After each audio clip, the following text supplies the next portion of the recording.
my name's John Chapman.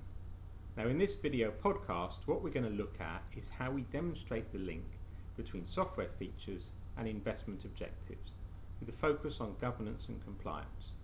We'll have a look at the theory first of all, and then we'll go through a worked example.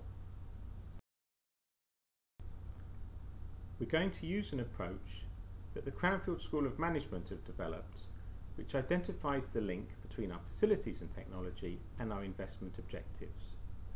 So on the left hand side, what we're able to see is the facilities and technologies that we're going to implement. From this we should get enabling changes.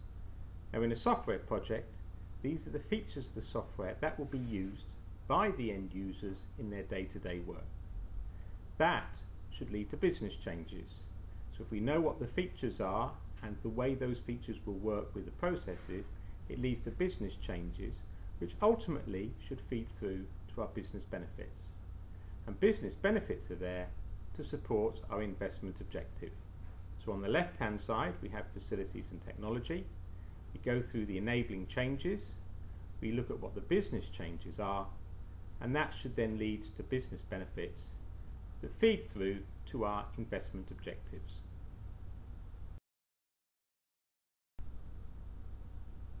So we've looked at the theory. Now let's go through a worked example.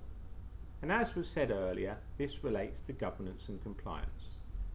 So we have our spend control solution on the left hand side. This is our facilities and technology. And from this we have three enabling features: the authorization hierarchies, the approved supplier list, and the goods receipt note entry. Now the authorization hierarchies then lead through to the business benefit. So that enables us to show that purchase orders must be authorized by the appropriate person.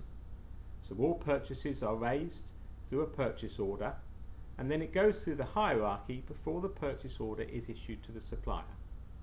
By mandating purchase orders, perhaps over a particular value, let's say £100, then we can see that that approval hierarchy must be met, and we're going to make sure that individuals who raise purchase orders get them signed off. The next area then is the use of approved suppliers. Now if you have a supplier list in your spend control solution and the only way you can make a purchase is by getting a purchase order out of the system, then it must be, by default, with an approved supplier. The suppliers will have met with your compliance policy, perhaps they have to have health and safety checks, perhaps they have to have particular skills.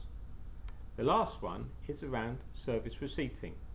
So we've raised our purchase order, we then electronically receipt when we receive the goods or services, and this ensures that we are only going to pay for what we've received, and that comes through to our invoicing. So on our business benefit, the first one is that we can demonstrate that delegation authority is enforced. The second one is that we're compliant with our supplier sourcing policy. We're not just using anyone that we could find in the telephone book. And the third one is that when invoices are entered in, they must match the purchase order and they must match what was receipted.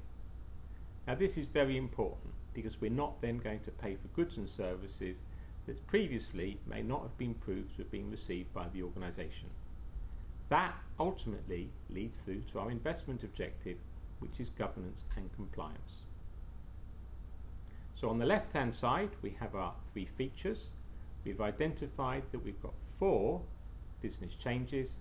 That leads us through to 3 business benefits to deliver ultimately improved compliance with our governance policy for the organisation. So what does this mean to the great and the good?